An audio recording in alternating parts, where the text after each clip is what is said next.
So, should we start on time or give people a minute or more?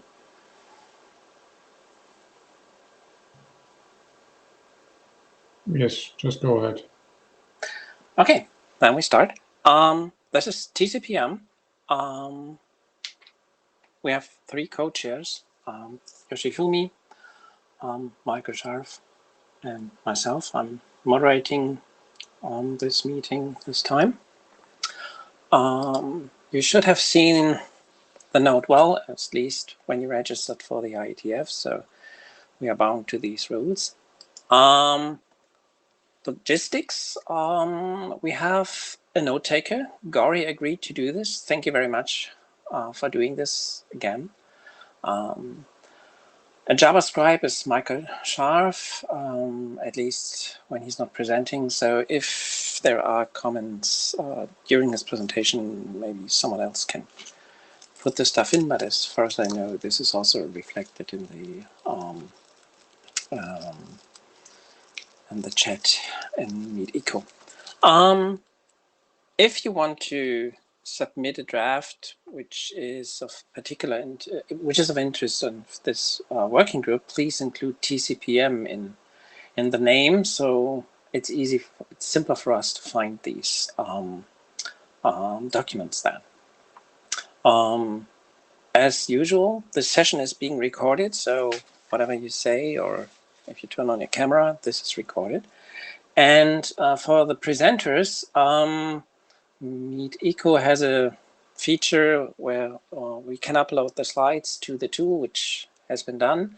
And so you can run your own slides. So if you want to do that, you can do that. If not, Yoshi will run the slides. This is the agenda for today. Working group status update. And then we have 4 presentations. All on working group documents, mainly status updates. The documents are in various states, as we will see here. So we have done or finished our work on 2 documents since the last IETF. The 2940 BIS document is in the RFC editor queue. It will be RFC 9040. And the 793 BIS is in the ISG last call. So these documents are at least almost done by the from the perspective of the working group. We have a milestone. The next document, which is an update of PRR, which hasn't changed since the last IETF, and we don't have a presentation this time. So we hope that at least we get a presentation at least by the next IETF. The next 4 milestones we have covered by presentations.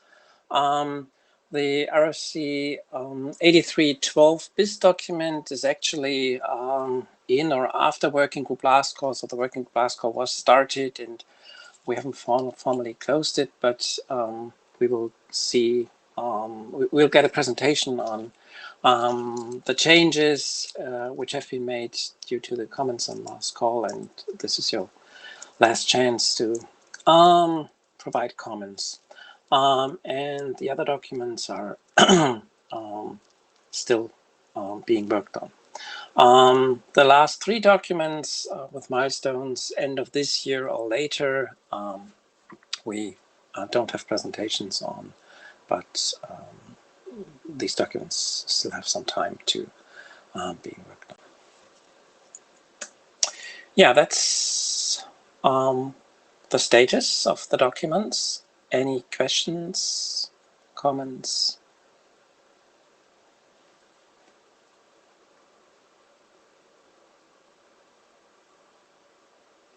If that's not the case, then we can move on to our first presentation, HiStart++, Praveen.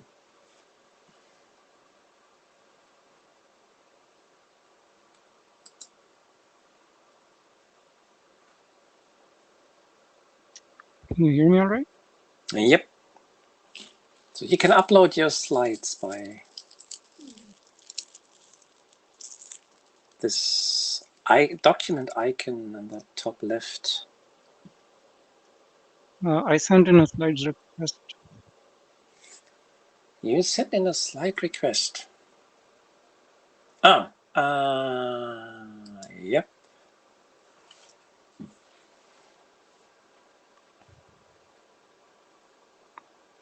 Okay, I hope you can see the slides now. Yes, perfect. Go ahead. Okay, hello everyone. Today I'm going to be talking about HiStart++, particularly some recent work we have done to add jitter resiliency to this algorithm. This is the work done with Ian Matt, but I'm going to be presenting today. So a quick recap of what is HiStart++. The original motivation for this algorithm was that standard slow start as described in RFC 56081 can overshoot the ideal send rate, sometimes as much as by 2x, and can cause massive packet loss. It basically results in the connection spending a bunch of time in recovery. Sometimes results in RTO if you're not able to recover from those losses, even though with RAC and TLP recovery is now improved, we still see cases where we would end up with an RTO. This basically means impaired flow completion times as well as unnecessary retransmission sent on the network.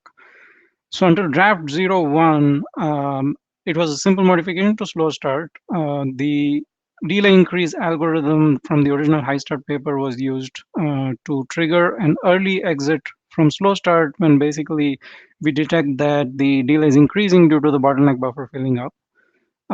But because that sometimes this would cause a premature exit, we would compensate for that by introducing something called as limited slow start, which still grows the congestion window faster than congestion avoidance, particularly because even with cubic, the ramp up would take some time. So we were basically, we defined the constants and we provided some guidance on tuning this. This algorithm got implemented in multiple places, not just the Windows TCP IP stack. So, but we have jitter problems. So there is one particular use case where we noticed internally that HiStart++ was leading to suboptimal performance, which was basically there would be latency spikes in WAN transfers that would trigger high start, and immediately after we would exit slow start, the latency spike would go down. We could determine that this latency spike was happening as a result of cross traffic, but before we could fully root cause the problem, it actually ended up disappearing. We might have to go back and look at why this was happening, but it was pretty consistent for at least a week or so.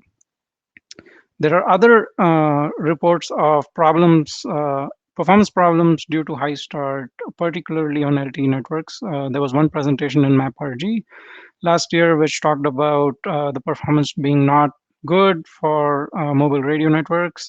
This was also raised an issue by Christian in the TCPM mailing list. And there's also like a paper about poor high start performance over a satellite network that was presented in the NetDev conference, I think just last week. So as a result of this, we started looking into how we can make the algorithm better in presence of jitter.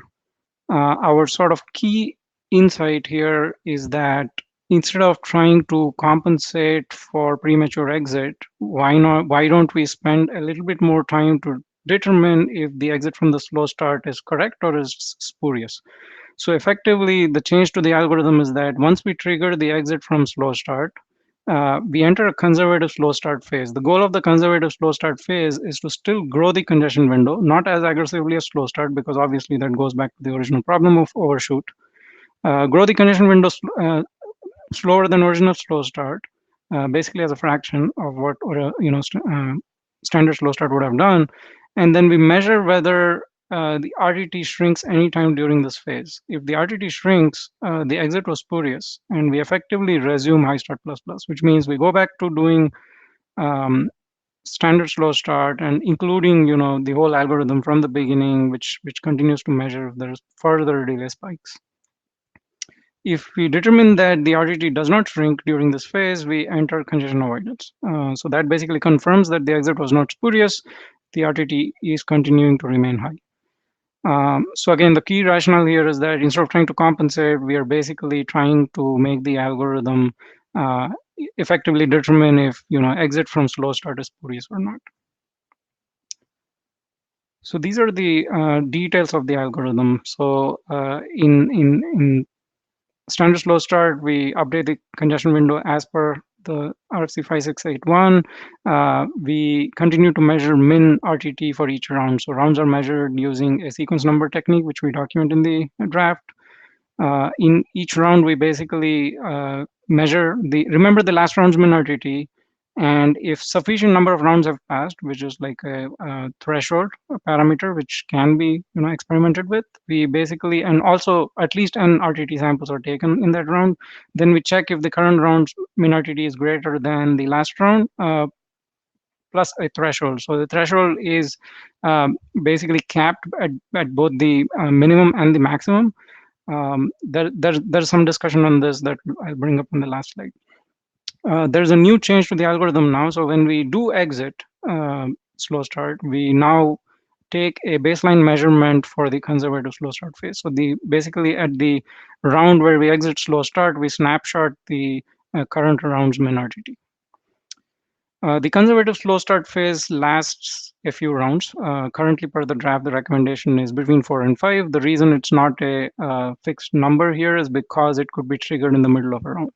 That's why it's 4 to 5. In each act in this phase, we continue to update the congestion window because we want to make sure that the bottleneck remains full. And the growth factor here is basically a fraction of the congestion window as grown by standard slow start. So we have a growth divisor. This is another value that is worth experimenting with. And then for each round in CSS, we go back to detecting if the RTT is shrinking or not. So effectively, if the current min round RTT during any of these rounds, assuming at least n RTT samples, are less than the baseline that we snapshotted, we declare the exit as spurious and we resume high start plus plus, which means you go back to doing slow start, you go back to detecting whether there are delay spikes. You basically repeat the algorithm from the beginning, starting with the congestion window that you already have. If you determine that at the end of all these rounds that the RTT did not decrease, which means it has a sustained increase, then you enter the congestion avoidance phase. So this basically still gives us the benefit that we trigger slow start exit before there are massive packet losses. As before, the very first congestion signal, which could be loss or ECN, would trigger an immediate exit from slow start from this whole algorithm into congestion avoidance. We currently recommend that we do this only on the first slow start when the value of SS thresh is not known. And we also recommend that one implementation could use this after resuming the connection from idle. So some lab measurements here. So when there is no jitter, we compared the new high start algorithm with a TCP connection that runs no high start and the original high start. So I can explain a little bit what each of these test cases are. So basically 25 milliseconds, for example, for the first set of bars is the RTT of the link, 100 Mbps is the bandwidth, 312 packets is the bottleneck buffer size, 64,000 bytes is the IO size, and 500 is number of IOs. We're trying to effectively measure good put, which is also a sort of proxy for flow completion time. So what we find is that even with the new algorithm, the performance is really good. I think there's only like one test case where we found that it was worse compared to the original high start. So even with the changes to the algorithm, when there's no jitter in the network, we seem to be doing really well, and particularly doing really well compared to having no high start. In the presence of jitter. So in this case, the two parameters are added here. One is the 40 JIT MS. I'm talking about the very first set of bars again. 40 JIT MS is basically 40 milliseconds is the maximum jitter that we introduce for a given packet, and 20 JIT deviation means there's a 1 in 20 chance that a particular packet will experience jitter. So we basically introduce artificial jitter. These are lab measurements with an emulated bottleneck link. So here, as you can see, in the presence of jitter, the original high start algorithm does not do well. Particularly to note, it does worse than having no high start. But when you with the new algorithm, we do much better than the older algorithm.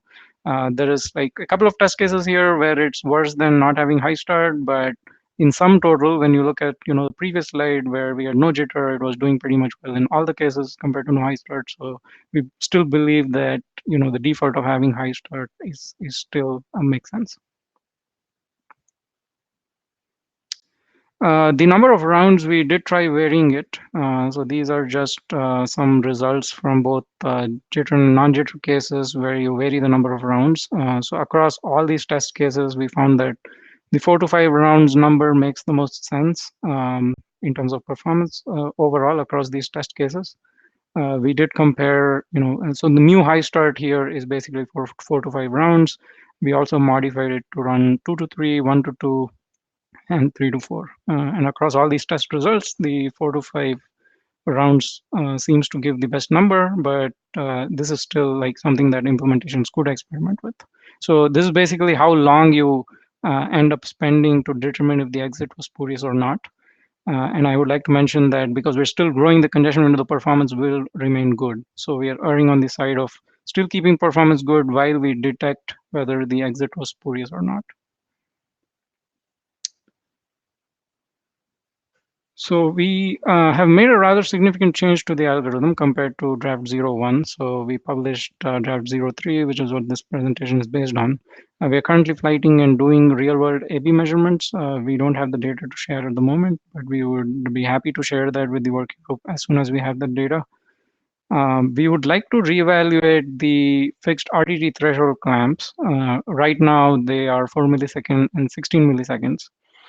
Bob had a question about whether on the mailing list, whether these values could be determined as a function of the RTT.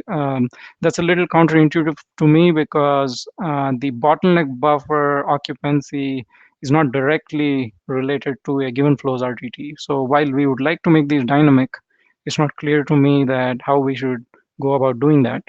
Right now, based on lab results, we do find that going lower than 4 milliseconds introduces a more noise. And the 16 millisecond number is certainly worth revisiting, and we'd like the community's help to figure out how to make those thresholds more dynamic. And one question for the working group is, so currently this is on standards track based on previous discussion in the working group. One outstanding question I have for the group is, should we change the status to experimental because we are still making changes to the algorithm and improving it? So I would like to hear from both the chairs as well as the working group on what the intended status should be.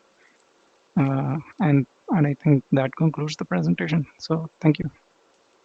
Thank you for the presentation. Yeah, so the chairs want to know the opinion of the working group. So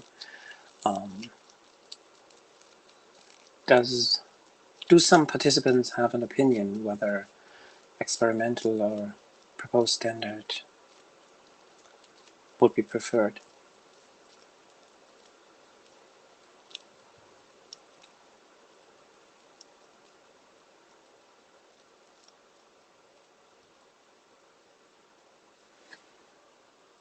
Yoshi? Okay, can I speak? Okay, so one question I have is there are several tuning parameter like CSS growth divisor, and then so while you are preparing the route, there might be a possibility that you might want to change the recommended value, right?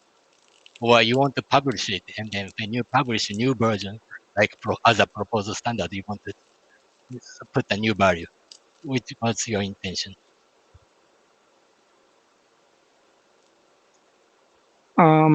No, I think like when we publish this, we would certainly recommend values for each of these constants. So everything is a trade-off here, right? For example, I would say actually that pretty much all the constants here, all the magic constants here have trade-offs inherent in them.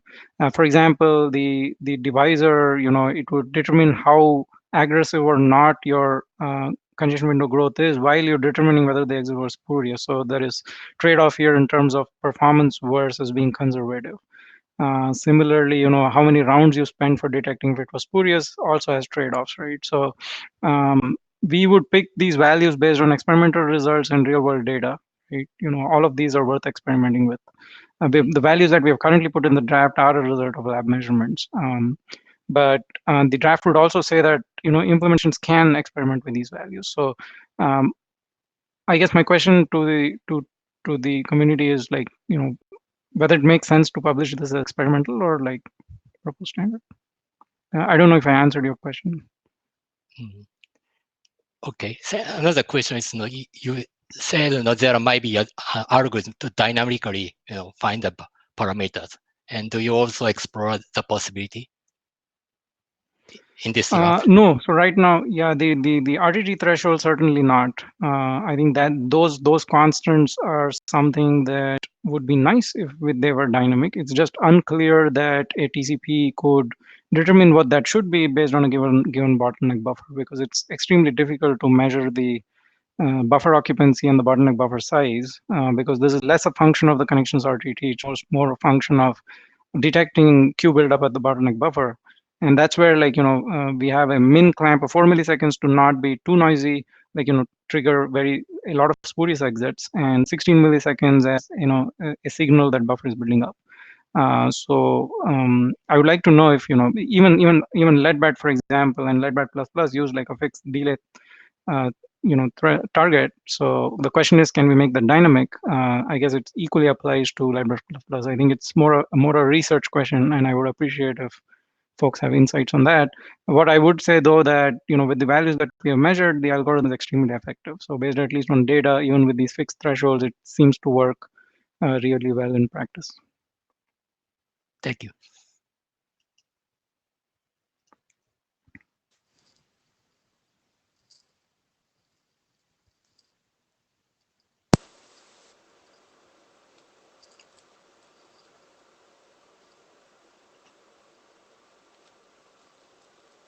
Bob has a question. Yeah. Yep. Go ahead, Bob. Okay. I don't really have an opinion on experimental versus proposed standard, but I just wanted to clarify when I made the points about the RTT thresholds. It was really more, and it's relevant to this question of experimental or proposed standard. It was really more whether those, if you can write in the draft how you get to the numbers, that's probably more important than the numbers. You know what I mean? So what they are relative to other things and why you've chosen them and things like that. Then as the environment changes in the future, even if the RFC becomes outdated, people can still get information out of it as to what things should be, how things should be set. That's fair, Bob. We would update draft with specific text about how we arrived at those constants and what the trade-offs are. Yeah. Thanks. Richard? So I've been hearing a lot of discussion around constants, and now Bob also comes up with determining how these constants could be tuned to a specific environment.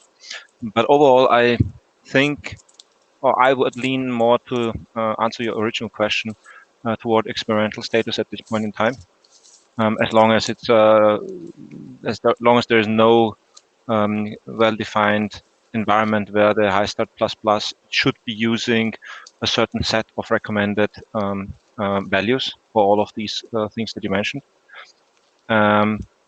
Because ultimately, at the later stage, we still have a process to go from experimental to proposed standard, right?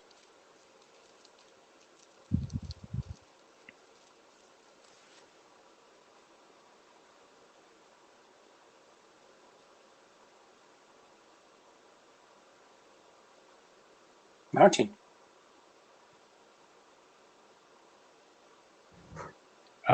Yeah, as an individual, doing things with experimental does create problems when we try to incorporate this into other standards.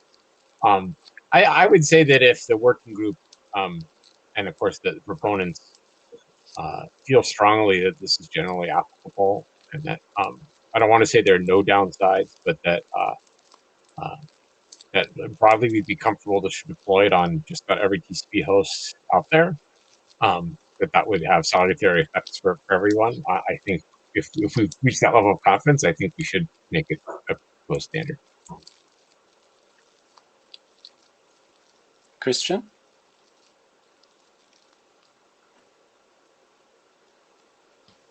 Yeah, I think that, Praveen, you have to be proud of your work and just go for standard.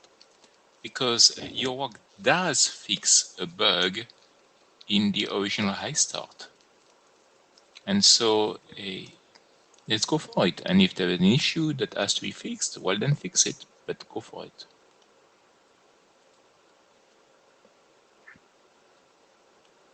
Michael? Scharf? Yeah, this is Michael speaking. First, I'd like to mention that there are a couple of +1 on standards track in the chat. So that is also something to be taken into account. Second, more the chair, I think we don't have to make that call right now.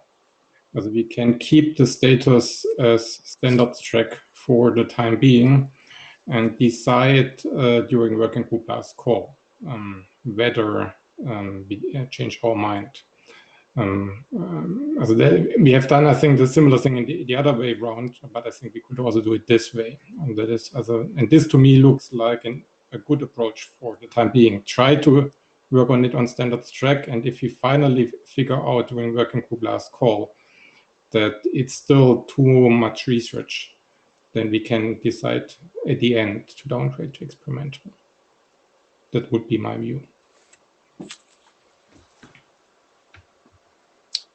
Yeah, my point is that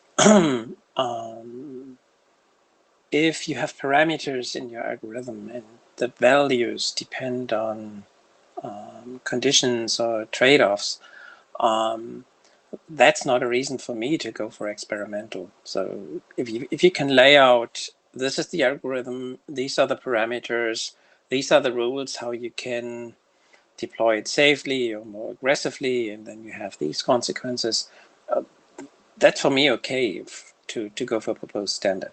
In an implementation, you would do it like syscontrol variables or socket options if you want to let the user decide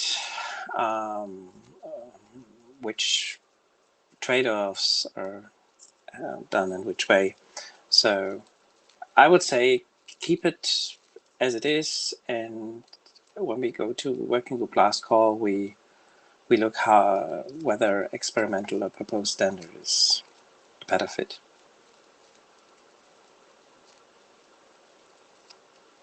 As an individual. Any other comments?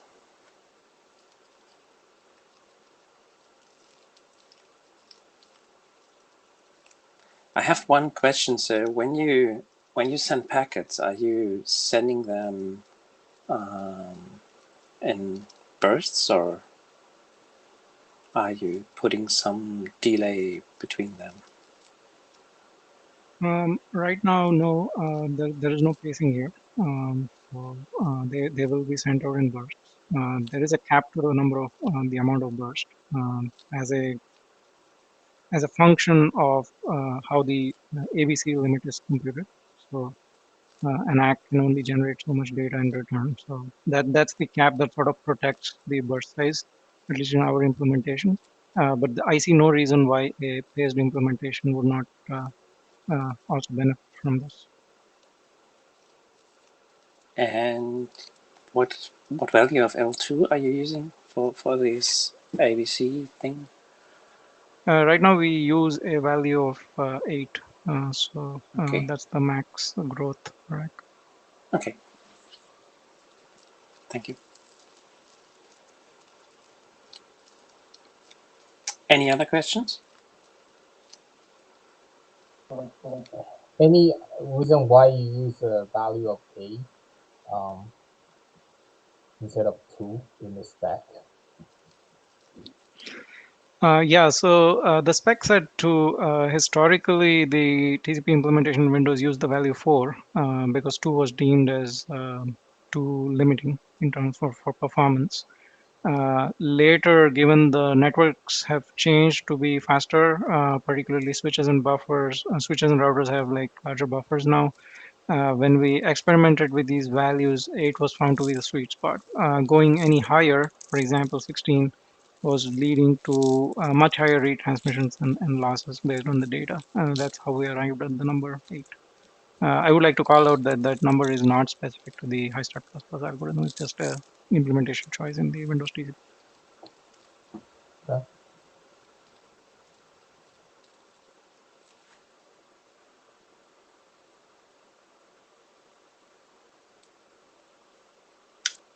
Any other questions?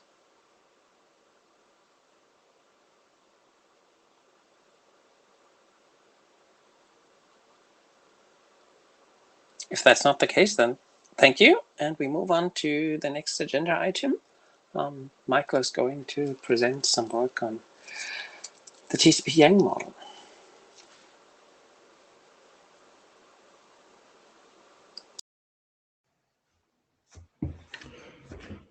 Okay, first, can you hear me? Yes, okay.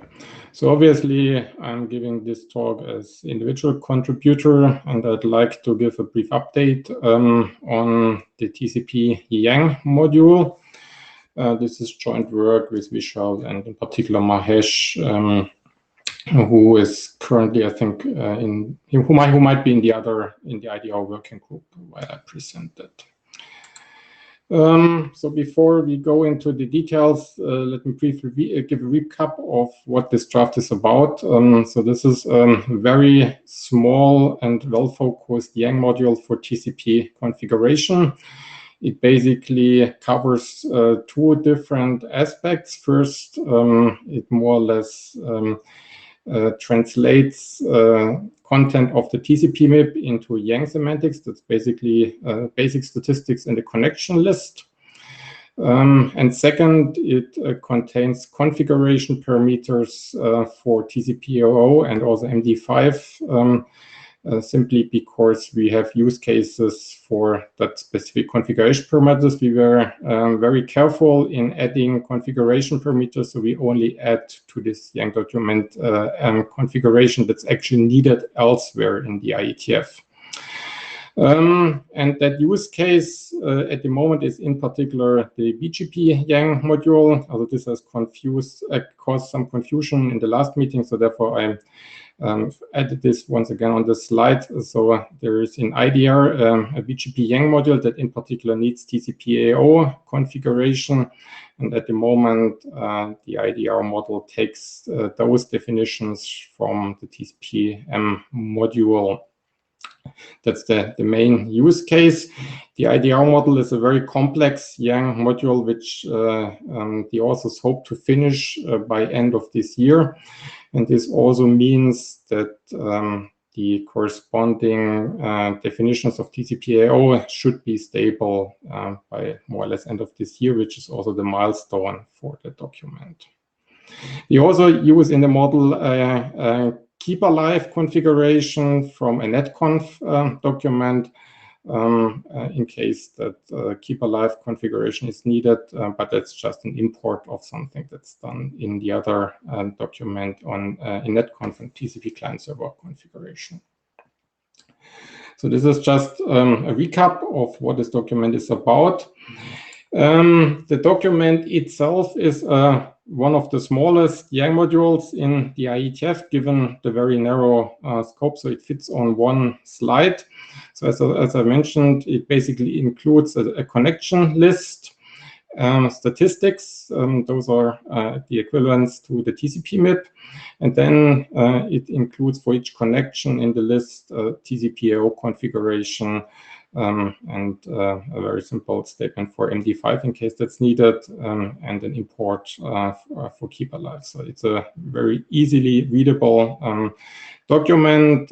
As I said before, we explicitly focus it on a very narrow use case. So basically, it only includes statements for which there is a definite use case elsewhere in IETF documents. And this hopefully addresses the concerns that were raised earlier that this could boil the ocean. So as I said, it's probably one of the smallest Yang documents in the IETF right now. We've updated the document a couple of weeks ago. The current version is the 02 version, and we've addressed in the 02 version the comments that we got in the last meeting. Also, first of all, we reported in the last meeting some issues that we found during implementation.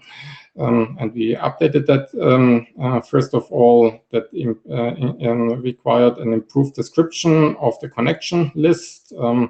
We struggle here a little bit with the Yang semantics, and we've updated the description in the Yang module basically to explicitly mention that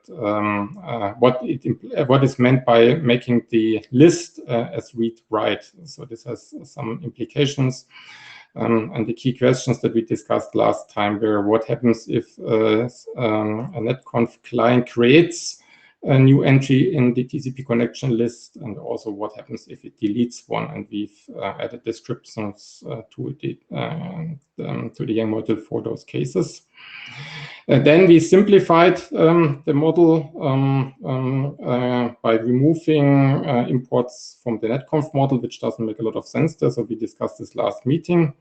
Then we also had a discussion during the last meeting about the reset RPC call that is in the Yang module. So there was a very helpful comment from Richard, and I think Michael Tixon, that it's not very complex to implement such a reset. And we've mentioned that trick basically now in the description and kept the RPC as it was before. And last but not least, is also something that I mentioned before. We improved the description of TCP/AO modeling based on feedback from Nokia and Juniper. All in all, these are fairly minor changes. It's more about the editorial additions, not the change of the actual model. I see Praveen in the queue. So Praveen, if you have any questions on those slides, please feel free to step up. Okay. The key open issue right now is that at the moment there's no implementation of that model, and we are trying to change that. So I reported that also during the last meeting that we are working on a prototype for that Yang module. I work on that with 2 students who made progress on an implementation of that. So I'd like to give a brief update on what we've done since the last meeting. So we use a netconf server software, Clixon, which is an open source netconf implementation. That is pretty powerful, also relatively simple. It has one downside, namely that it doesn't support NMDA so far. So that's one of the issues. But other than that, it's a fairly straightforward netconf server implementation. It's relatively easy to use. We use that netconf server framework to implement the part of the model that can be implemented on a standard operation system right now. That's basically the connection list and the stats. What is missing right now is the TCP/AO configuration, simply because there's no open source TCP/AO implementation right now that we could use. We have tested that both on Linux as well as on QNX, and the latter as an example for an operating system that's more typical for embedded networking hardware. And we hope that we can open source the prototype relatively soonish after the meeting. It's still not fully finished, but once we have it, we plan to release it so that everybody can have a look at it and play with it. During these implementation efforts, there were no further issues identified in the Yang module. So as I said, the parts that are supported by operating systems that we have access to work in the Yang module, and that they can be implemented. In the last 2 slides, I'd like to give a brief overview of how the implementation looks like as of today.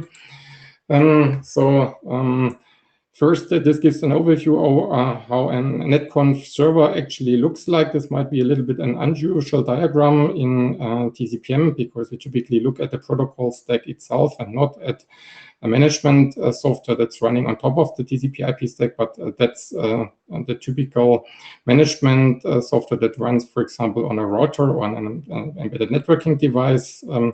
It basically offers a couple of management interfaces to the external world, command line interface, netconf, or possibly resconf. And by the corresponding netconf or resconf interface, the system configuration can be changed via plugins. And what we are obviously doing in this work right now is to implement one such plugin for the Yang module that I've just presented. That is, we basically add a plugin to this netconf server that translates the netconf commands into commands towards the network stack, as for example, netstat commands or reading from the proc directory or whatever is needed on a specific operating system to retrieve the parameters of the TCP stack. Of course, this plugin is operating system specific, but the front end is operating system independent. So that's what we've done so far. As I said, as the parts that are available on the operating system Linux and QNX, they have been implemented that way, and I hope that we can release the prototype as open source soonish so that everybody can have a look at this. And that's actually my last slide. The document gets more stable, but we still have some time to finish it. So that's why we obviously look for feedback from the community. And that's all from my side. Thanks for the presentation, Mahesh.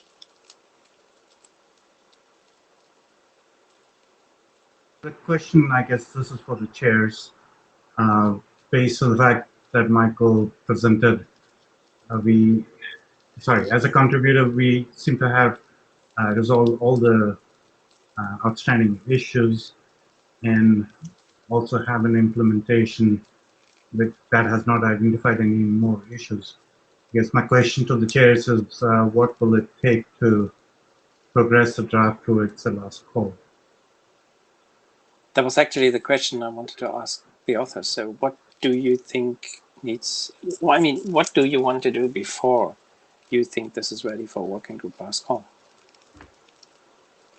Yeah, at least from my side, I still plan to open source the software. So that's something that I think will hopefully increase the credibility of that. But once we've that, I'm not aware of further open issues. So if the other chairs agree, we could head towards the working group last call.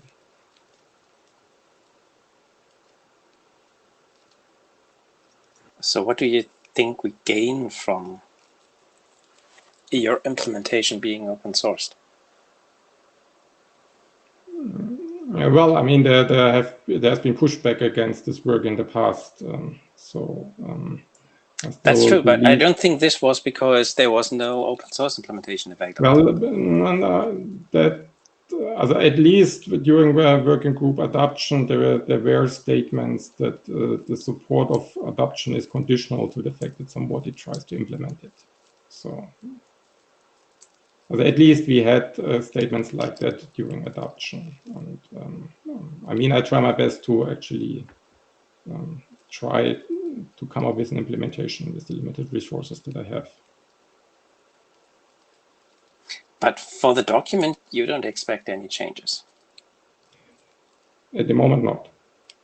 And I mean, you have implemented this. Yes. I mean, you don't have you haven't implemented the AO stuff. There's one open issue that's the availability of TCP/AO as open source, and that won't change. That's not that might change actually. I've heard rumors that we might get within the next couple of months that there are open source activities, but I've not seen anything specific.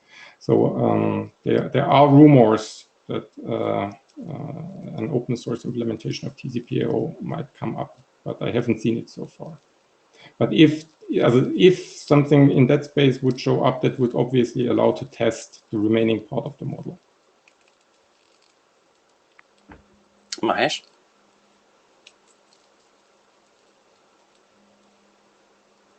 To unmute myself.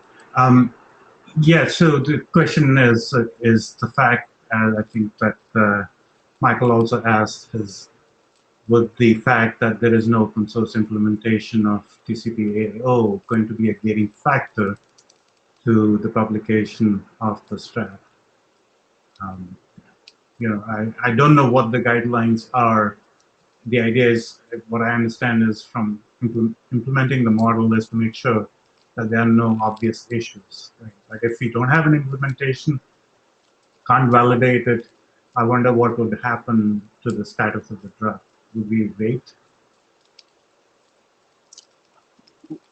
I mean, my personal opinion would be, I mean, I don't think it's a good idea to block this document until someone provides an open source implementation of AO.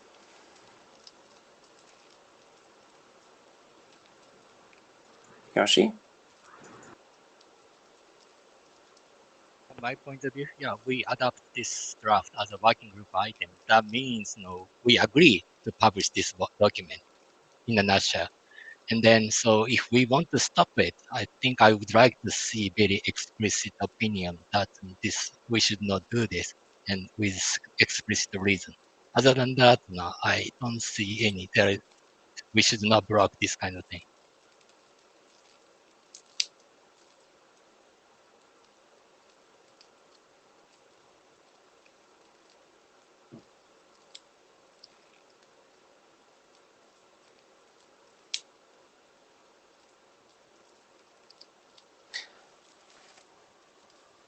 So the question then for me is,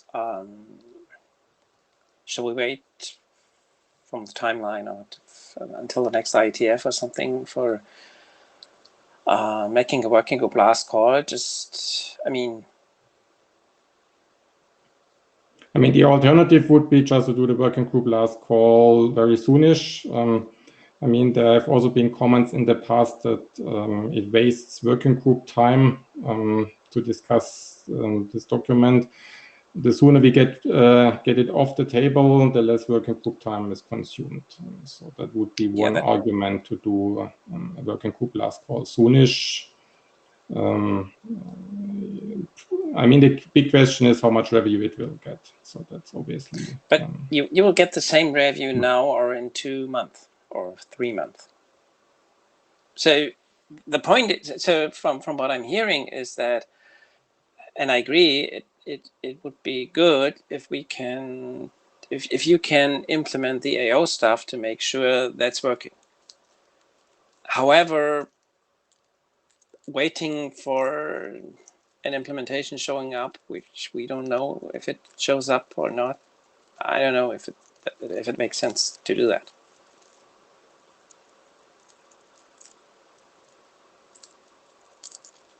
So if that's the only thing you say, which makes sense to delay the working last call, I would, as an individual, I would say, let's go ahead. Mahesh? So 2 things I just wanted to point out. One is kind of obvious that, of course, the last call would have to be made on the mailing list anyway, whether it's discussed in the meeting or not. It has to be verified on the mailing list. The second point that I think there is going to be a misref, even if we do go ahead with publication. So it's not like it'll go and get published, because there is a dependency on the netconf module that we are importing. And I know that we are trying to push that in netconf to its publication also. So I'm hoping that they kind of line up at the same time. So does it make sense to send these documents at the same time to the ISG? Sure, we can definitely try to coordinate. I can let you know when we are ready to push the button on the netconf draft so that and you can push the TCPM about the same time. So that would make sense to me. I mean, we don't have, the netconf documents are also more complex than that one. So, I mean, we don't have to wait forever on them, but yes, as it could make sense to sync those documents. Do you expect changes to the TCPM document based on changes in the other one? We import the keep alive groupings. Right, but I think if the question is, do we expect any change? No, I think it's fairly stable, at least on the netconf side. So. Okay. Okay, so we will discuss this and fair determine enough. how to progress. Let's discuss it afterwards. Any other comments? Technical comments?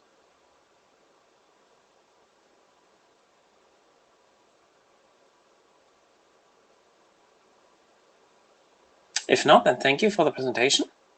And Bob is next on accurate ECN.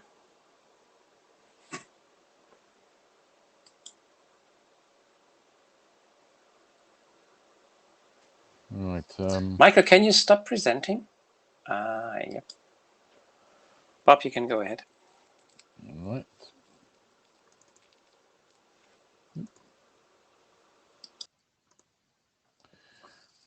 Okay. Everyone see that? Okay, this is about more accurate ECN feedback in TCP. Latest draft 15. It's a very quick recap. Essentially, there's a 3-bit field using the header flags that were previously used for ECN, or it overloads them. And there's also an optional option to supplement them. That's for those who haven't joined this group before. Now, where we are with this on implementation and testing, ILPO has kept the implementation up to date with the Linux kernel, although the Linux kernel has gone a bit forward from this, but he's kept it up to date with the latest one that supports BBR or BBR, so because he wanted to make sure accurate ECN could work with all the congestion control modules, which it now does.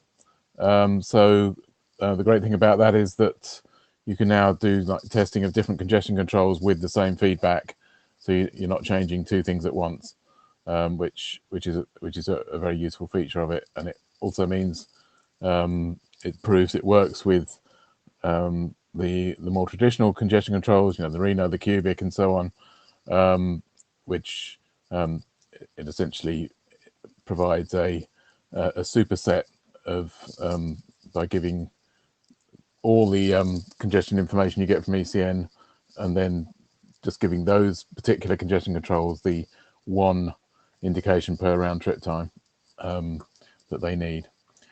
And just to mention, there's also Richard's FreeBSD implementation, which is getting a bit out of date now, and doesn't include the TCP option. But it's would be good if someone wanted to build on that. That would be great in FreeBSD.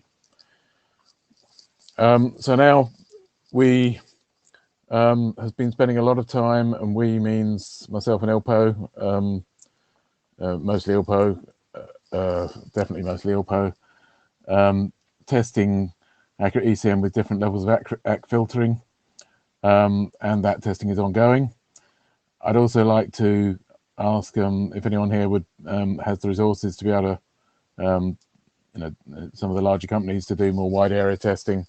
And I think you need both actually, testbed and wide area, because wide area you find the oddities that you need to explain, and testbed you get more understanding of what's going on. And so on the testbed, I give results below, which I'll go into comparing 4 different degrees of feedback support that Accurate ECN provides. But the reason you can get more understanding is that obviously you can repeat your traffic scenarios and what AKMs you have and things, but also you can, by building the models of the ACK filters, you get a lot better understanding of what you do if you just tweak those models, because you've got to also bear in mind that new ACK filters might come along, and so you want to sort of try and stress it beyond what the current ones are. I should add, on AQMs, we've tested it with both on-off AQMs and ones that space ECN markings more, because that gives very different challenges for ACK filtering, and found some interesting possibilities, like the possibility of synchronization between an ACK filter and the round trip time, where you've got blocks of on and then blocks of off in round trip time chunks. Tends to get you different results. So that work's ongoing. The ACK filters, we've used some quite aggressive ones. It says they're up to 1 in 34 packets, which is actually one ACK every 4 milliseconds per flow, and ones that are not really particularly TCP smart, that are fairly just dumb decimation things, and been based on that, building heuristics into Accurate ECN to deal with all the possibilities. So just a quick summary of what all the tests are and what all the results are. The tests on the left, there's with the optional options, the supplementary options, which gives you effectively ground truth. It's as good as you get without the ACK filtering. Or going down that column, we have a minimum option, which is not always putting an Accurate ECN option on, just trying to conserve resources, because if there's minimal space, using the rules in the draft. And then there's no options at all. All of those, of course, have the 3-bit ACE field as well, because that's in the TCP header. And then we also have another case for interest to compare. If we had DC TCP feedback instead, we've implemented that for testing as a switch in the code. So without really Accurate ECN ACE at all, just using the 1 bit in the header, but still with the negotiation around it. So results generally, with any amount of options, it's nearly as good as you get without ACK filtering, even with extreme filtering. With no option at all, and just the ACE field, it's usually good, but sometimes we do get poor results. But that was actually before we've put in any really serious heuristics, other than very simple cases like assume the worst wrap and assume the best wrap of the 3-bit field. And on the DC TCP case, it's sometimes good, but it's reasonably unpredictable. So we'll post some results to the list as we get them. But moving on, just to repeat a slide that I gave last time, and so I'm not intending to go into everything on this slide other than just the table in the middle. So this was about the possibility of ACKs having CE markings on them, and then this rule saying you acknowledge every N CE marks would mean you may end up acknowledging an ACK or ACKing an ACK. And so this table states where we came to on the list, where originally the recommendation was every 2 data packet, sorry, not every 2 data packets, every 2 data packets with a CE mark on. And now, if you come to a packet with a CE mark and you've got to 2 CE marks and it's not a data packet, you don't emit an ACK. You have to wait until you've had 3, and as the recommended value, but up to 6, but no less than 3, so you don't get this ping pong, or you damp out the ping pong very, very quickly. And the other point that Yoshi raised about that on detecting duplicate ACKs, we've now put all the text in the draft about that, so if people can review that, that would be useful. And it's essentially what was agreed on the list, that if you want to test for a or when you're testing for a duplicate ACK, if SAC has been negotiated and there's no SAC on it, don't treat it as a duplicate ACK. Or if you're not using SAC, I think SAC is the easiest test, but you can use timestamps and just check that the ACK wasn't sent before your oldest unacked data. And finally, if you don't implement that test, you should not send ECN capable pure ACKs in the first place. So that's all in the draft. Please review it. Then Neil had a question about whether, if you've got a run of packets come in a burst in GRO or LRO, do you have to follow those rules as you're going through the burst? And that was really just a bit of ambiguity in the way that thing was written. It was meant to be when you process the burst, you then decide what ACKs to send. And so the guideline is that you should still send every N, but if it's performance critical, if it could harm your performance, you don't have to. And I noticed it's very similar to the rules that are in the quick draft as well, on the similar subject. So I think that's all been on the list and fairly simple. We have also fairly radically altered the rules on when you send the TCP option. Not really changed the code much. It's just that it wasn't clear that the main rule was meant to be send an ACK, send a TCP option on every packet that acknowledges new data, and particularly only use this is a change, only use the 2 fields or the number of fields that have ever changed in the connection, so don't waste time repeating a field that has never changed.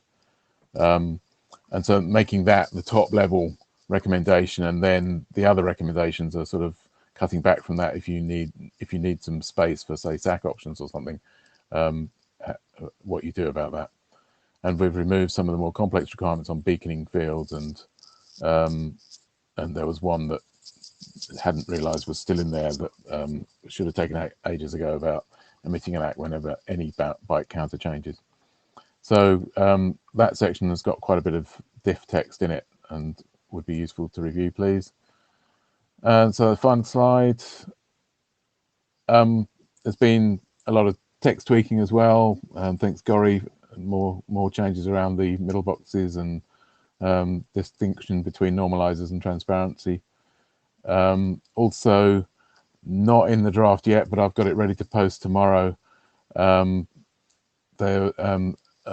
look through of the draft from the eyes of someone who wanted to do a minimal implementation, say for a limited, resource constrained device or something, because there's talk of using, jumping to this for thread or IoT devices.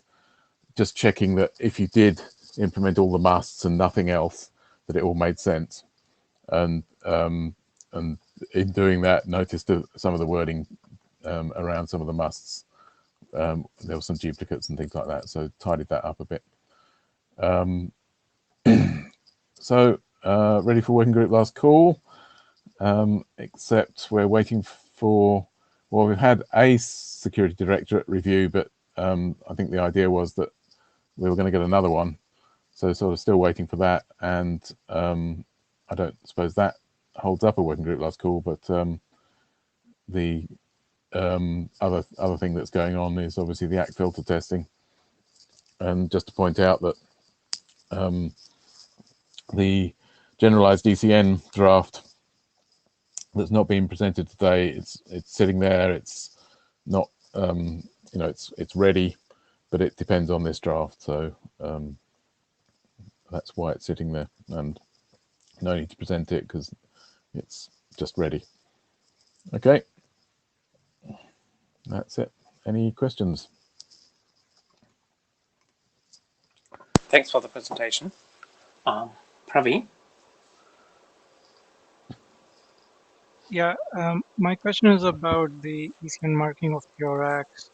In the ECN plus draft, it says that the implementation has a choice here whether to even have PureX be ECN marked. My understanding is today acts don't count towards congestion control. So what is the benefit of making PureX ECN capable? And if we just had a requirement that implementations don't make PureX ECN capable, then we wouldn't have to deal with all this complexity of for detecting duplicate acts. Right. This draft doesn't require you to have ECN capable acts, but the whole way that the draft has been written is that it has to deal with anything that comes in. It's what a receiver does, and so if PureX become the thing in the future, ECN capable PureX become the thing, it's got to be able to deal with them. So it just says what a receiver does if it gets one of those sort of acts, and so we have to put all the machinery in case those acts come in, and indeed slightly more than that, because of the generalized ECN draft recommending that you put ECN on acts, then that's, and it's something that a number of people want to do. So I detected a slight willingness to or need for care on the complexity of that. If you put ECN on pure acts, it doesn't mean you have to do anything about them. Obviously it protects them from getting lost, but it does mean you do have a better idea of congestion on the ACT stream if you need it. And so in future, just unilaterally, if you like, a asymmetric data sender could then see what congestion was coming in back to it on the ACT stream, and it could, if there was something like Carles Gomez's, ACT control thing, it could then ask the receiver to bin the ACT stream. But that's all. It's just there because you've got these acts coming in, and they might be ECN capable. So you've got to be able to deal with that anyway in your code, because it's a possibility in the headers. So you have to do something about it anyway. Does that answer the question?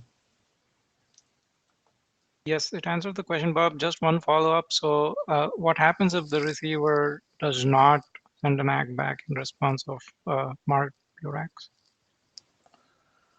No, nothing happens. This is only actually it says must emit an ACK once NC marks have arrived since the previous ACK. Yeah, so it's a must, but if the implementation doesn't comply with it, and obviously even if it does, the ACK can get lost, nothing happens. It's no ACKs get lost and no one knows they get lost now. It's not the sky's not going to fall.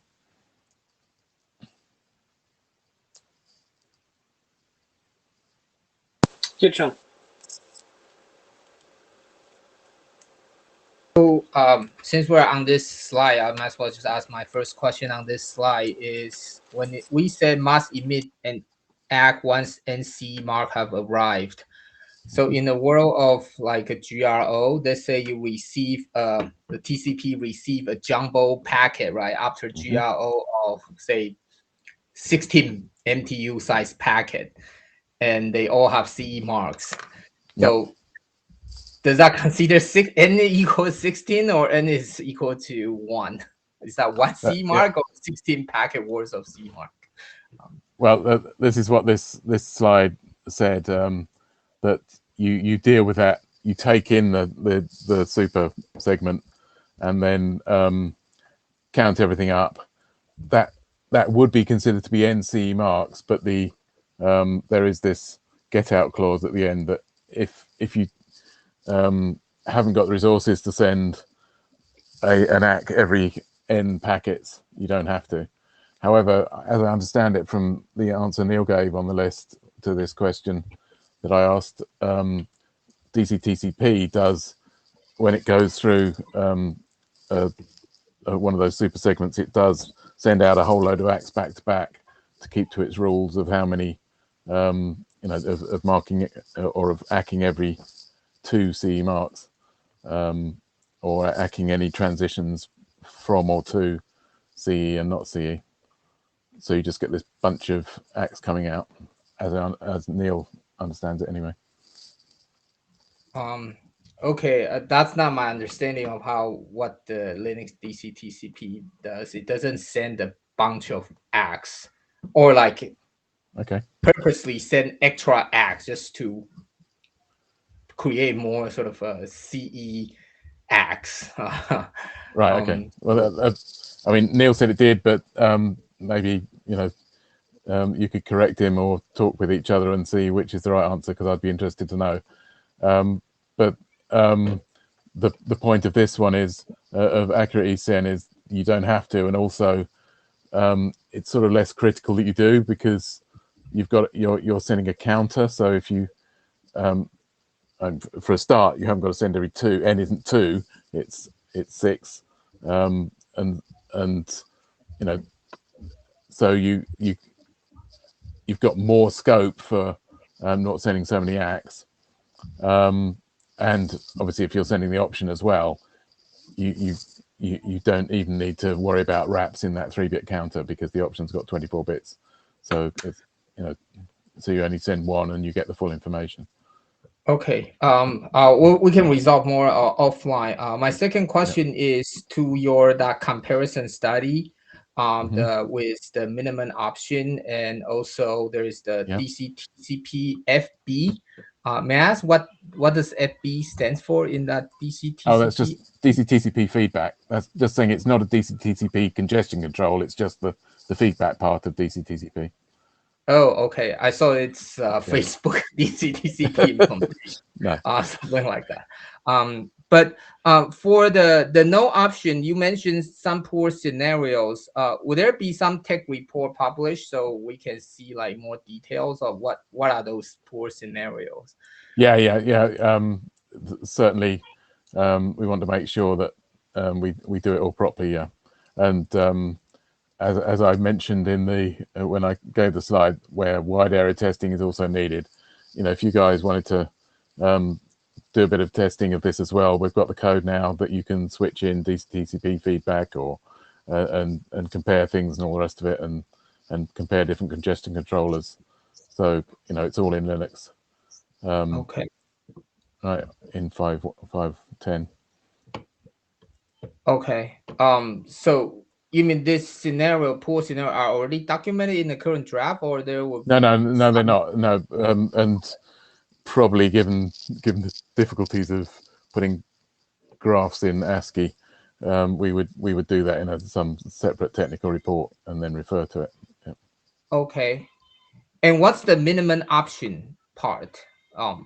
That's yeah, I tried to explain that, but I glossed over it. Maybe there are rules in the draft as to what's recommended for how often you put an option on packets, and the recommendation is you put an option on every ACK that acknowledges new data, and then it says if you haven't got space for some reason, you've got to follow these rules, and it gives some rules as to what best to do, and so that minimum option is following those rules without putting on every ACK. It's what the minimum rules are, and then no opt is no options at all. I see. So, in your opinion, if we replace the DC TCP inside the data center with the accurate ECN with the no option route, Yeah. do you foresee like big issues coming up? Like this will Well, cause migration. I don't see. I mean, okay. I need to ask you. I assume you haven't got uncontrolled ACK filters in your data centers. In fact, that's also my question. What exactly is an ACK filter? Oh well, you know, like Wi-Fi, for instance, or you know that coalesces a load of ACKs, or DOCSIS that takes out, you know, per flow each time it does a request grant every 4 milliseconds or 2 milliseconds. It only sends one ACK for each flow, rather than, and so it coalesces up all the ACKs. ACK coalescing has happened naturally because of GRO. So it's extremely common to see an ACK of ACKing 64 kilobytes. Very common, and it's actually going to be bigger if you see Eric's presentation in the last NetDev called Big TCP. Yeah, we are going to see basically high ACK compression. But not through the typical DOCSIS mechanism, but just naturally happen with GRO. Yeah. So I mean, I would say that if you get, once you go to really high ACK coalescing, filtering, whatever suppression you want to call it, then I would suggest you're putting the option on the packets, because this 3-bit counter is just going to become a bit sort of, you know, it's going to spin around multiple times if you get 100% marking, you know. So it's but you know, we have developed and we are developing heuristics to try and work out what that counter might mean, even though it wraps. But I don't know, I've heard numbers of 44 that might cope with that, but getting higher than that, you know, I think you need, I see this as the 3-bit field is really just as a stopgap to get the thing deployed, but eventually it's going to need the option to get through. But until the option gets through, you know, something. You know. I see. Okay, cool. Yeah. Thank you. Yeah.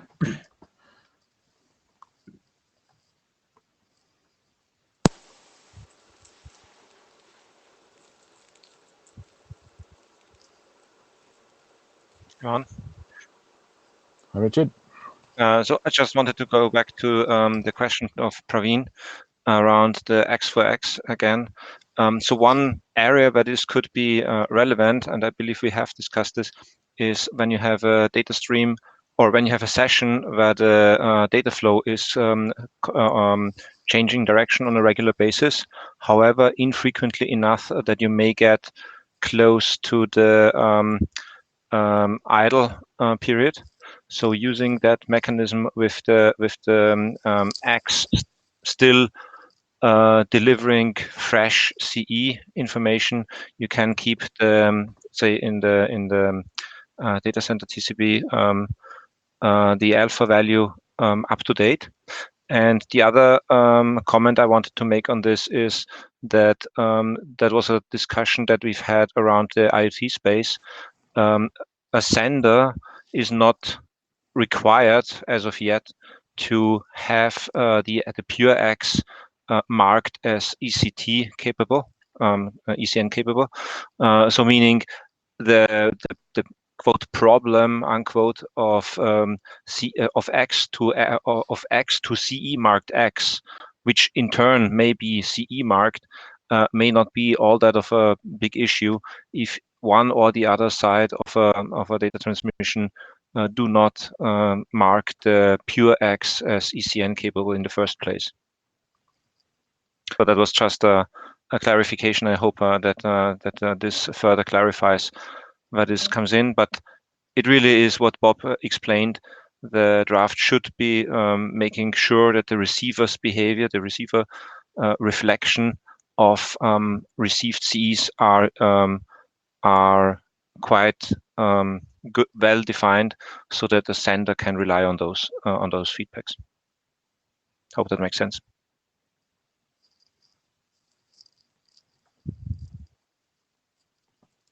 Thank you. Michael? I just realised I haven't got my video on. Yeah, I have a question, not so much to Bob, but more to the rest of the group. So when we started this work, I recall that there was pretty strong pushback against the option from implementers specifically. And now, if I read the slides correctly, we have a should in there, and that the option should be used relatively frequently. As far as I understand, that's a change as compared to what we did 2 to 3 years ago, for example. And my question more to the group is if actually the opinion in the group has changed, that the egg using the option in some cases, for example, because of egg filtering, doesn't do harm. Before people answer that, can I just clarify that the draft says if you're going to use the option, you should use it on every packet by default, but if not, you could, these are the rules for how you don't. So it's only if you are using it. It's not, yeah, sure, but still, you basically the recommendation gets stronger than before. I would say the recommendation is stronger because of ACK filtering.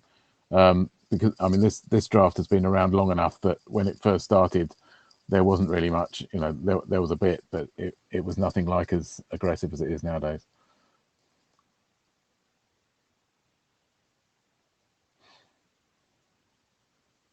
Yes, I said that this question was more to the group than to Bob.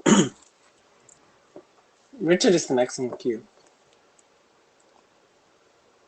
So to answer that question, I still believe that for constrained environments, so basically those that Yucheng had in mind, not using the option is quite viable, and I believe the data that we've collected so far also shows that, because one aspect that may be glossed over here a little bit is that most of these extreme scenarios assume long continuous runs of CE marked packets, and that is not necessarily the case depending on what kind of AQM is deployed, right?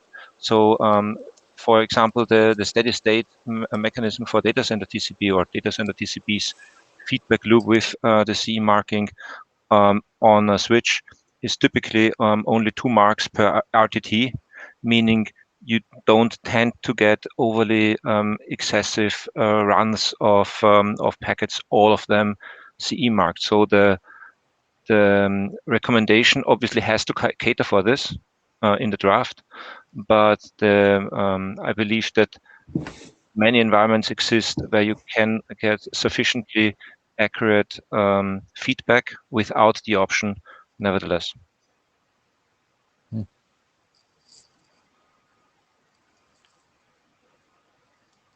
I think the option itself is not the problem. It's really the compatibility with GRO and TSO or generally segment offload.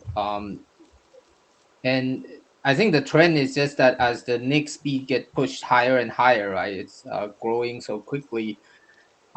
We are trying to batch even bigger aggregations. That's what the big TCP is about. The 64 kilobyte aggregation is already running tight on saving CPU cycles. So really, how ACE is or accurate ECN is compatible to the GRO and TSO is really the key question. And I haven't reviewed the latest doc, so I cannot say it does not do well or not. And I think we need to have a bit of time together to talk about that specifically, but also having the ability to compare it with DCTCP is useful, and I guess the biggest point here really is that ECN itself is the problem against GSO and GRO and all the rest of it, because it's inherently all about changing from ones to noughts, which is something that offload finds difficult, having everything changing all the time rather than being the same, or changing in a way that has significance that you have to pick up.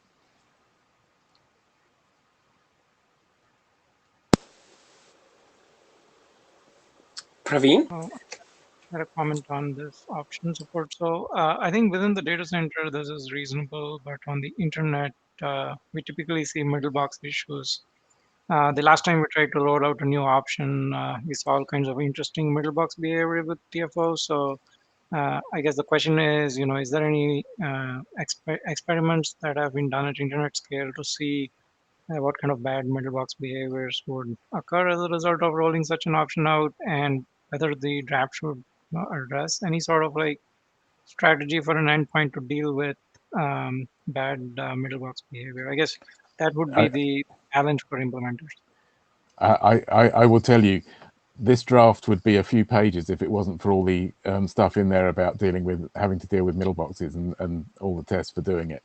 And by the way, that's correct. Also, the draft discusses middle boxes quite a bit, so that's well covered.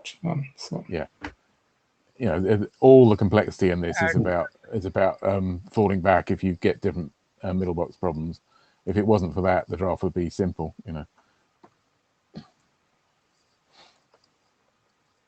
Okay, I think this answers my question, and it was more to the group than to Bob. So thanks a lot.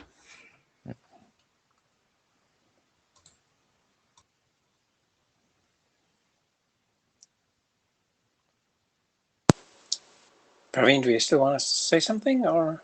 I was going to say that it's not just about a single connection. Like we have seen pathological behavior where one connection's attempt to use an option resulted in problems for subsequent connections. So that's the main concern. So within a connection, how to deal with this gracefully makes a lot of sense. Yeah, I think we definitely need to move into that sort of phase of testing this now, at larger scale. And any, if you want to help with that, Praveen, that would be great.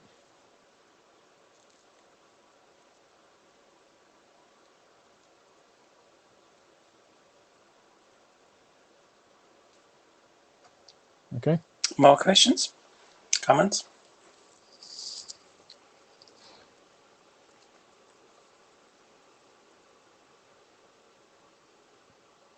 If not, then thanks for the presentation and the discussion. Next is an update on Cubic by Vidi. Hi, can you hear me? I'm trying to see which audio is going to work the best for me. Okay, cool. All right, do you have the slides? You can present them by your own. Oh, okay. You can click on this where your name is on the top left. There is a document thing, I guess, next to your hand. Ask to share slides. Yes. And is that what it we is? can approve that, and then you can control them by yours. Oh. Okay, this is my first time doing it this way. So yeah, this is the first IETF where they have this feature. Cool. Wow, that's cool. So, hi everyone. As some of you might already know, we have been making some changes to the Cubic RFC to adapt to the recent advancements in transport protocols. And we are planning to publish this updated draft as a proposed standard and thus obsoleting the informational RFC 8312. A quick recap of the things that we discussed in the last IETF. So we have updated the definition of K to use a new state variable congestion window start, which is basically the congestion window at the start of congestion avoidance. The cubic increase function requires certain safety guards for the lower and upper bound. The lower bound is to make sure that we are not decreasing the congestion window during avoidance, and the upper bound is to make sure that the growth is not more than what it is for slow start. And these upper bounds and lower bounds are already implemented in Linux. For the AIMD window that Cubic uses for low BDP environments, the time-based approach doesn't seem to work well with certain rate-limited senders, as the congestion will continue to grow even when the app is not sending a lot of data. So we have changed this in the revised draft to just do whatever new Reno does, based on the ACK clocking and the bytes acknowledged or the segments acknowledged. Because we made this change, we thought it would be good to make another change, basically, where when the congestion window has reached the previous Wmax, we would set the alpha to 1 so that we can probe for the new Wmax, which is similar to what new Reno does. Other changes include a new section for spurious losses, and here we define what an implementation should do before doing the congestion window reduction and what it should do after detecting that the previous loss event was rather spurious. And as some developers also refer to the Cubic research paper for the pseudocode, we have highlighted the differences between the research paper and the internet draft for better understanding.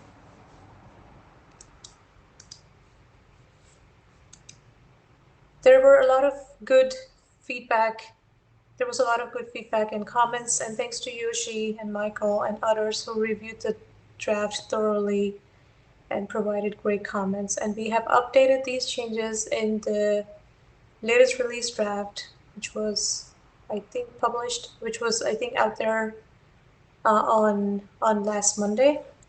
So please take a look at it. I will give a brief summary of the recent changes from the last IETF. The original RFC was written based on a paper published in 2008, and thus the general theme was that Cubic is an extension of traditional TCP standards. But this has changed over the years, right? And it kind of is obsolete to say Cubic is an extension, so we have changed the text to make it sound like Cubic has become the most deployed congestion control over the internet. So, and we have updated the draft so that it sounds like, oh, this is today's reality, and doesn't sound like it's a draft from 2008. And we have also updated the text to say that this can be used for transport protocols such as QUIC and SCTP. There was another confusion that Yoshi pointed out. Most of these issues were pointed out by Yoshi, so thank you, Yoshi, again, for doing the thorough review. There was a confusion about the alpha AIMD and beta AIMD, and they seem to be used for different things in the draft, and that was causing the confusion. So we have removed both of these, and instead we just use alpha and beta for the generic average AIMD equation. And we have introduced alpha cubic to refer to the additive increase factor used specifically for cubic. It's editorial, but it kind of makes the reading of the draft much more smoother. All the variables and the equations in the draft are based on the segments of MSS size, but some implementations use bytes. So we have added guidance for implementations to be able to use bytes acknowledged if that's preferable. And additionally, as segments ACT need to be MSS sized, we have clarified that this number is a decimal value. And it can also be, less than 1 when you receive ACKs for packets less than MSS bytes. For the AIMD friendly equation, we have added clarification about appropriate byte counting so that implementations can adjust it based on the acknowledged bytes. And we have also clarified the delayed ACK scenario explicitly.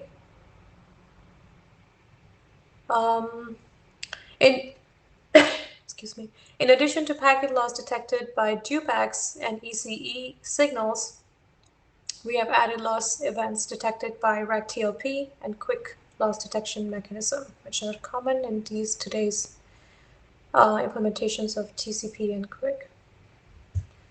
Last but not the least, Yoshi found a very interesting interpretation of convex region. The original text says cubic is very careful in convex region and increases the window very slowly at the beginning, which is true if the convex region starts right after the congestion window is greater than W max. But there is a possibility that convex region starts much later than as shown in the diagram. So in this diagram, if you see, right after we reach W max, the AIMD friendly window is being used because it's higher than the increase by the cubic curve or the convex region. But only after a point, the convex profile takes over. So this means that when the convex profile takes over, it's not really that slow. So we have explicitly added a statement saying, unless it is overridden by AIMD window increase, cubic is careful in the convex region. There are more editorial changes, so feel free to take a look and let us know if everything looks good or if we messed up anything.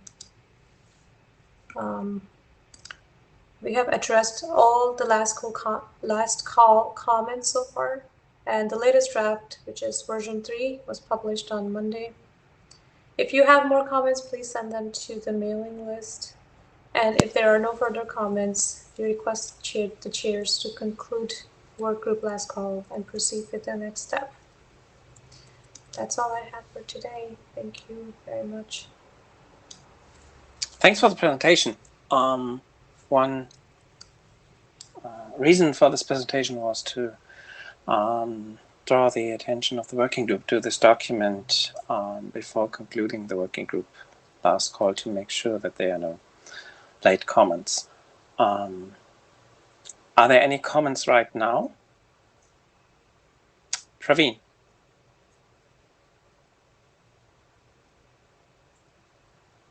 Yeah, I have a question actually.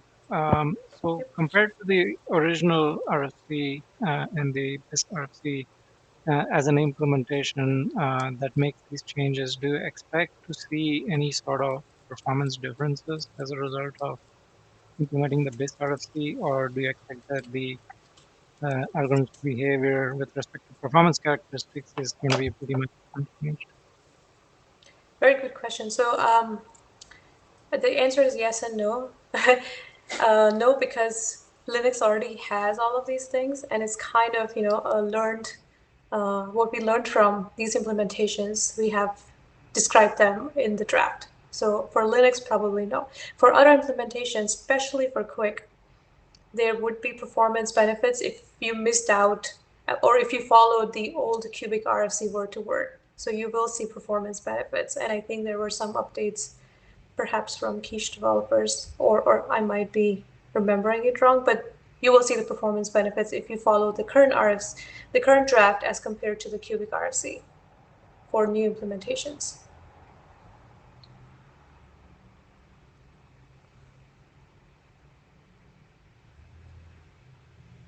Yeah, the only one comment on that is it might be useful to point out which are those actual differences that end up being performance benefits for implementations to pick up the BIS RFC instead of the original one.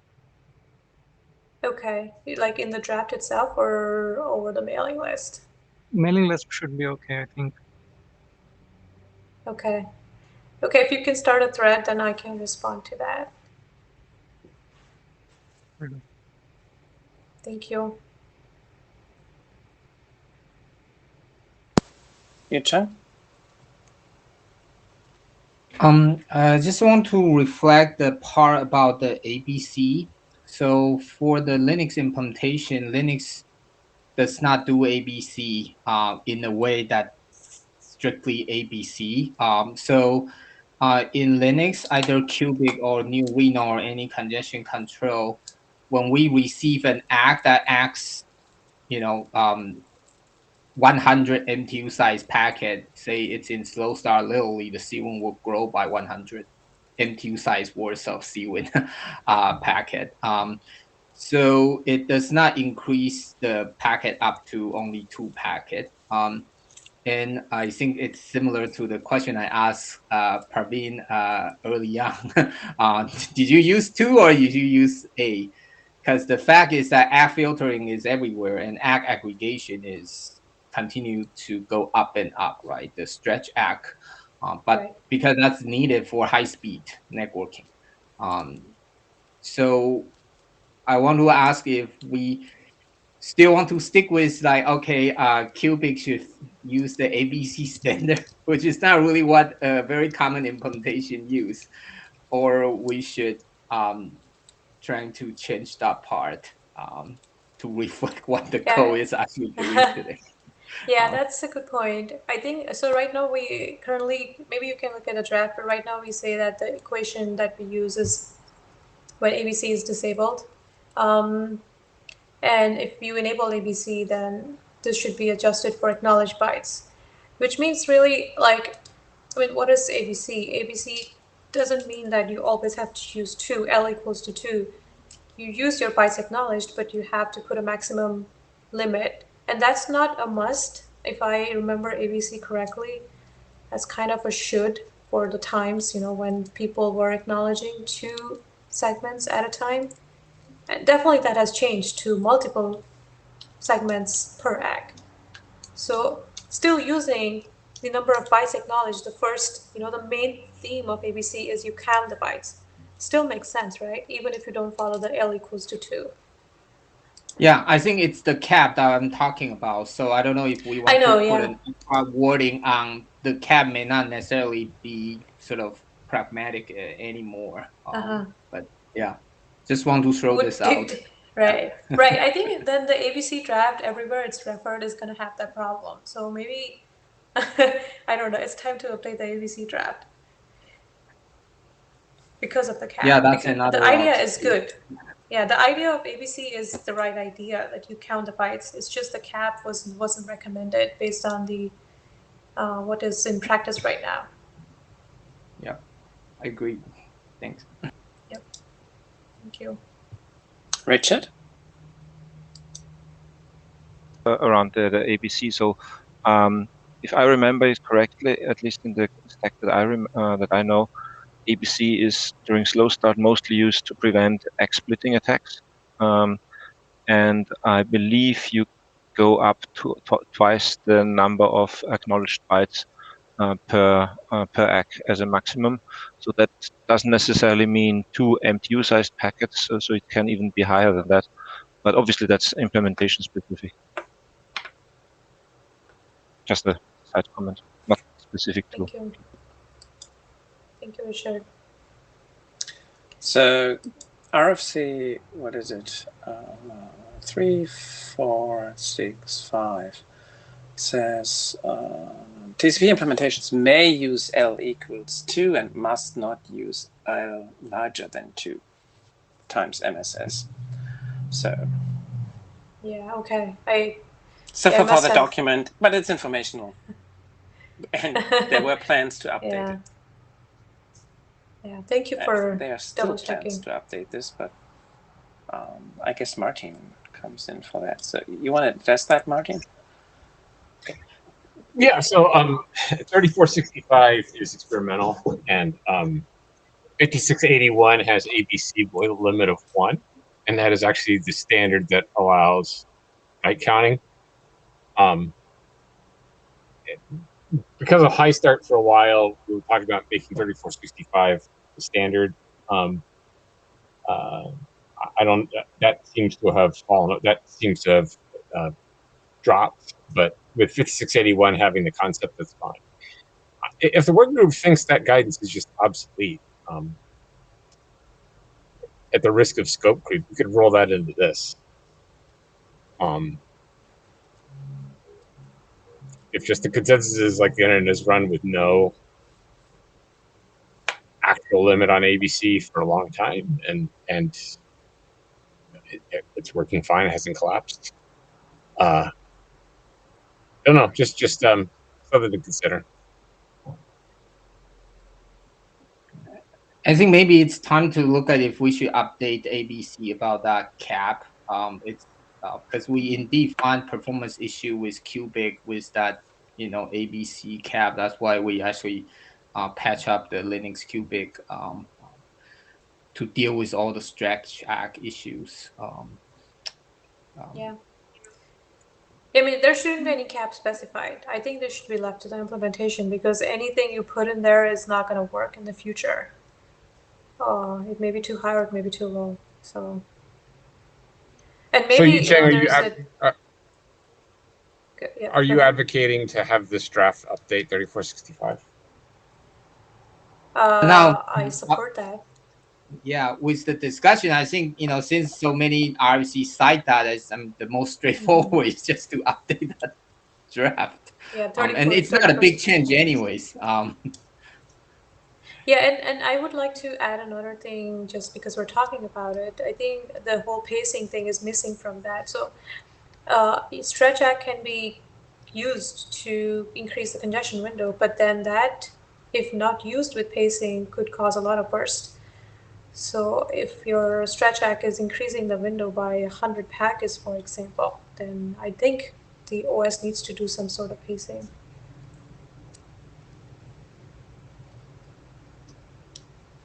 Praveen? Yes, I agree. That's a great point to have. Yeah, it's pros and cons. We should both document both well. Yeah. Yeah, and ABC is a good draft for that. All these things together, I think, for an update. ABC is actually a perfect draft for that.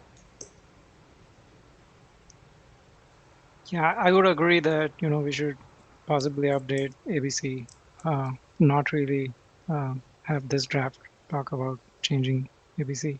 I think updating ABC makes more sense.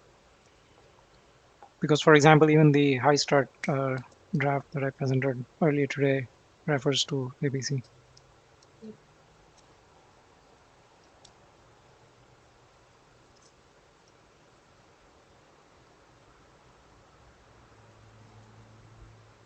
Any more comments?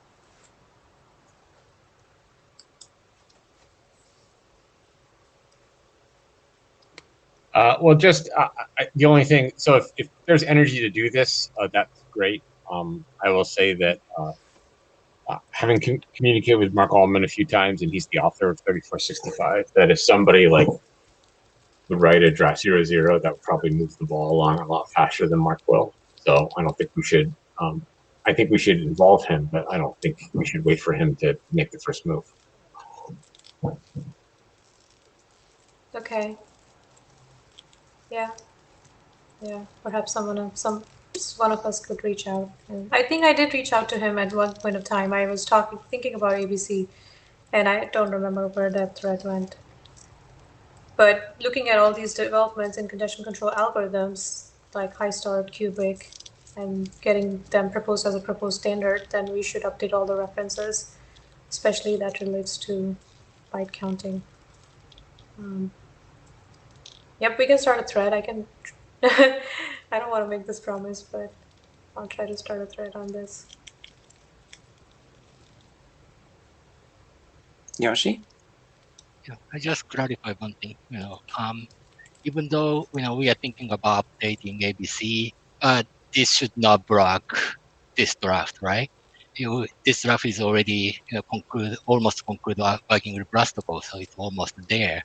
So we don't have to wait until ABC is published, I guess.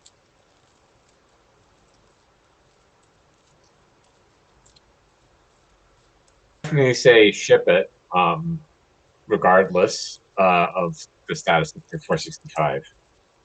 Currently, it's an informative. So 3465 is an informative reference to the cubic draft, which I have not spent a lot of time thinking about, but seems a little odd to me.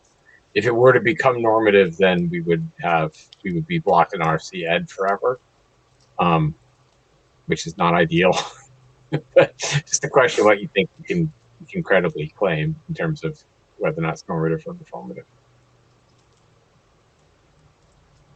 Yep, I agree. We should not block this draft on updating ABC, or any other draft for that matter. iStar++ too.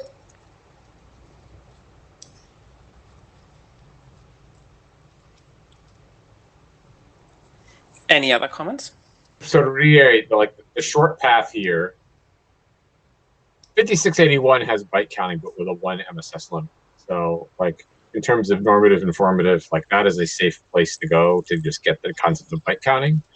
And I don't see any advantage in referencing 3465, which gives the two packet limit, which is not actually any better, or well, it's better, but it's not sufficient.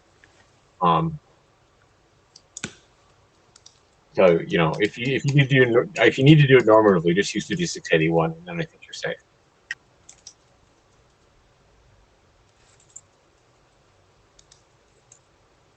Are you suggesting? So let me just double check. Are you suggesting to remove ABC reference and use 5681?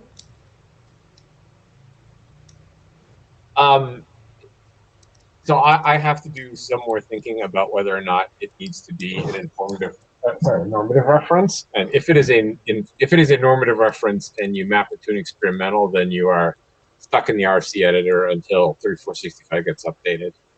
Which, or there's some there's just more bureaucracy, to put it one way. 5681 is of course a standard, and I guess my point is that if you're just looking for a reference to the concept of byte counting, it exists in a standard, which is 5681. The only reason to reference 3465 normatively is to get the 2 packet limit, which doesn't seem all that useful to me. Mm-hmm. Okay. Sorry, this is all like process stuff, but I guess that's what I'm here for. Yeah, I mean, the process stuff also has to be taken care of because it's part of the process. So Yushi, are you thinking it's okay to remove the ABC mention that we have added to the draft based on a recent comment, or what do Yeah, you it's think is the okay. best way to move? Yeah, so I think it's okay to remove it if you want, but I think cubic can work without ABC, and then so that means it doesn't have to be normative reference. You can put in a informational reference. That's one way. Okay. So I have to check if it's normative reference. I think it is, but we'll put an informational reference to make progress. Thank you. Lars? Yeah, Yoshi said what I was going to say, that I think 3465 is informatively referenced pretty much by many TCP standards because of that. And I don't see a reason to normatively reference it here either.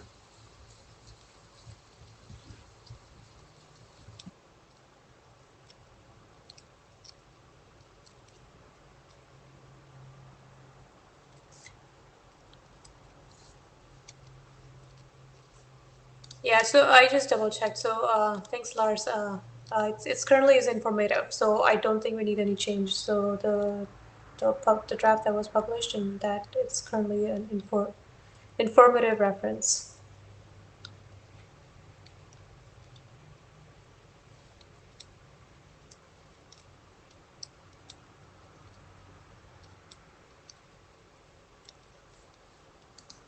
Any other comments?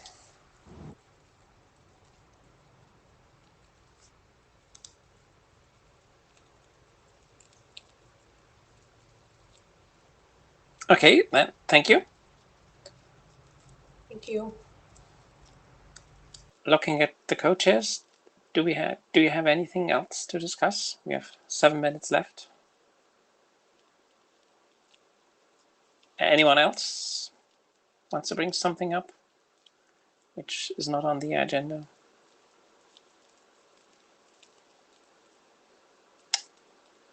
Okay, then thank you very much for the meeting and see you at the next IETF in some way. Bye. Thanks a lot. Bye.